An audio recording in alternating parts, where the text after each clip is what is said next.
世界上最高的山峰呢是珠穆朗玛峰。我们今天来带大家看一下世界上最高的保险丝啊，这儿有点高吧？这个不仅长得高，而且这个操作呢也有点高啊。这是一个网友寄过来的一个逆变器要维修的啊。看到这个保险丝呢，我就想给大家拍一个视频。我们还是来修一修这个逆变器吧。虽然说这个保险丝有点高啊，但是还好呢，没有把哪里炸了啊，没有把电路板烧坏。我们先来测一下这个逆变器啊，有没有这个哪里短路的现象。好，经过刚才的测量啊，坏管子全部找出来了，这一盘都是坏的啊，前级的8个管子全部损坏了啊，后面也炸了2个。其实它这个问题呢，应该是后面管子炸了之后啊，还是在强行开机，把保险丝换了之后还是强行开机，最后把前面管子也烧了啊。后面呢只剩这2个管子是好的了啊，具体的还要进一步测量啊，有没有这个暗伤这个管子啊。然后下一步呢，我们来通电啊，看这个前级驱动有没有什么问题。好，刚刚就在修这个板子啊，忘记录了啊。然后这个前级的查了是没有什么问题的啊，管子也装上去了，然后升压呢也正常了。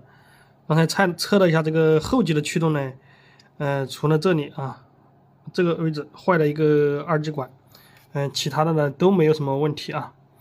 现在我也打算直接装管了啊，装管进行最后的测试了。好，这个管子装好了啊。刚才装管子的时候呢，又发现了一个意外情况，看到没有？这几个电容全部都坏了啊！这个是怎么发现的？就是因为它边上这个电容啊，看到没有，已经磕扁了啊！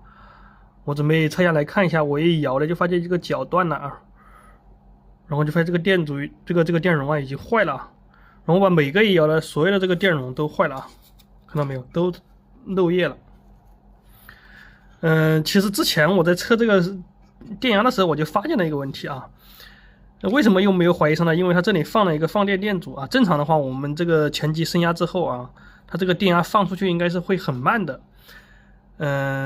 但是呢，我开机的时候上面有300多伏，一关机300多伏立马就消失了，说明这个电容没存电啊。我开始以为呢，因为这里看到没有，它接了一个电阻啊，这个电阻的上面标的看起来是200瓦，它这个阻值肯定不会这么小。实测的是200K 啊，但就是200K 给这个电容放电的话，也没有时间这么快啊。开机的瞬间是有300多伏，一断电可能2秒钟，那个电压就0伏了啊！搞了半天是这个电容不存电啊，我们要给它把这些电容换一下。它这个电容呢是采用的47微法的啊，4个大概呢就是200微法啊。我没有一模一样的，我用这个120啊，2个给它代替啊，450伏120微法的。好，这2个电容换好了啊，这边接了示波器啊，我们开机，我们看一下，输出的正弦波形，啊，非常的漂亮啊。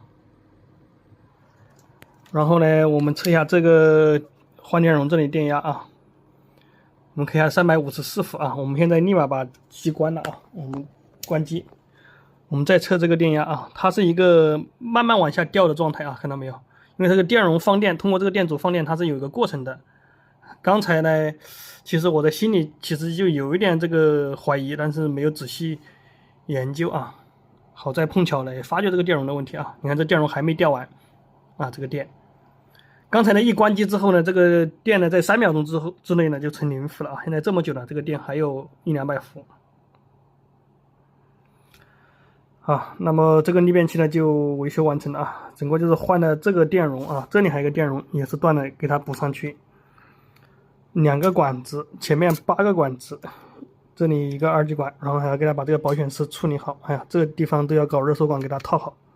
好，到此这个逆变器呢就维修完成了，谢谢大家观看。